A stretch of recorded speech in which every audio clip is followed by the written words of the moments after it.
Hello, Survival Family. I'm just going to get straight into it today. I think we have problems.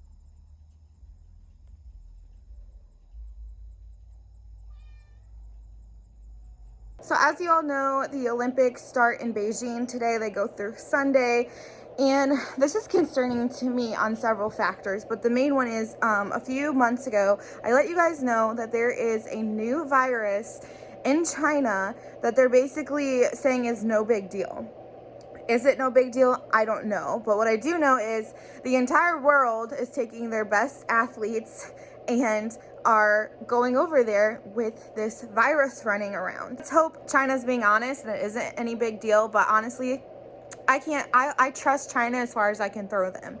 So not only are our athletes going over there being exposed to it, but obviously they have to come home. So if this virus isn't no big deal, then we're gonna have it all in our countries. So definitely something to keep an eye out on. If you haven't seen that video, go check it out. I'm not gonna go over what the virus is, but we do know that China is in bed with our American media. We see it time and time again, and the commercials and the things that I have seen on China so far is, you know, oh, it's so great, look how beautiful China is, look how the culture and all the good things they're doing. And it's laughable to me because they're not showing the concentration camps, they're not showing the work camps, they're not showing the genocide, they're not showing their workers working for 10 cents a week to make our products that we buy every single day. Like, none of that's being shown. It is all praise China, look how good China is. Like, it's just ridiculous to me. And when I was watching it, honestly, the comparison that I made was when Hitler came to power. Now, I don't mean to always bring up the Holocaust and Hitler on this channel, but honestly, that's the closest thing that we have to relate to what is actually going on right now with the mandates and all that kind of stuff. And they did the same thing when Hitler came to power. And what was Hitler's goal? To have a one world government. What is China's goal right now? To have a one world government.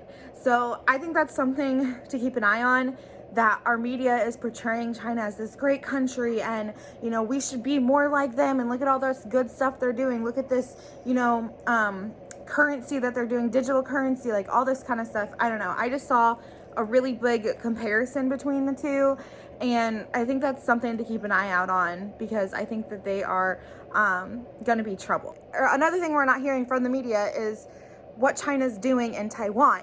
All we're hearing about is Russia this, Russia and Ukraine. We're sending troops over to Russia, blah, blah, blah, blah, blah, blah, blah. When Russia has repeatedly said, we're not doing anything. We're literally doing military drills like any other country is. And the rest of Europe has backed that up. In fact, they're accusing the United States, specifically Biden, for trying to start a war over there.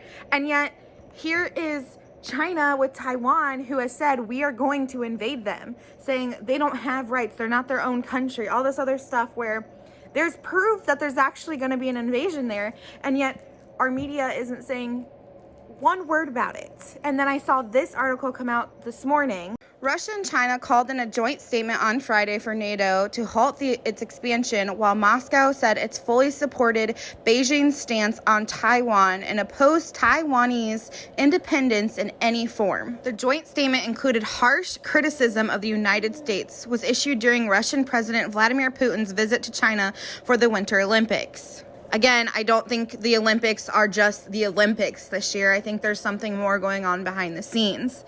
The Kremlin said Putin and Chinese President, I'm not even going to pronounce his name, talks in Beijing and describes the relationship as an advanced partnership with a special character.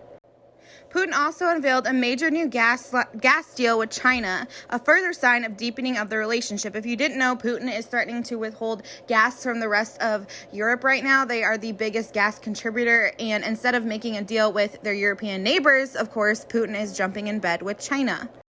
The Russian side reaffirms its support for the One China principle, confirms that Taiwan is an inalienable part of China, and opposes any form of independence.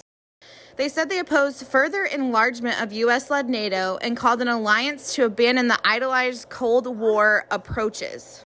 I think it's really interesting because I've seen several prepping channels say that we're going to go into a Cold War, that China is going to starve us out, so to say, because they have almost they have 1/3 of the world's grain right now, and almost they're moving towards 2/3.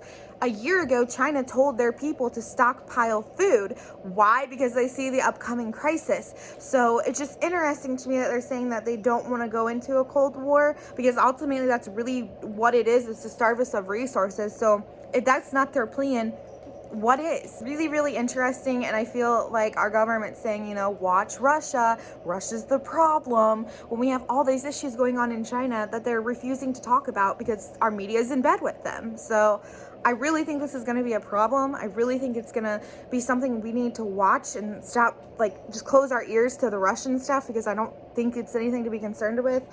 But I am really concerned with what China is doing. Specifically now, even more so, that they're saying they're partnering with Russia. So I guess maybe Russia's the problem, but I think ultimately China is, you know, the big bully, and Russia's just going along with it. But let me know what you think in the comment section down below. Give this video a big thumbs up, and I'll catch you all in the next one. Bye.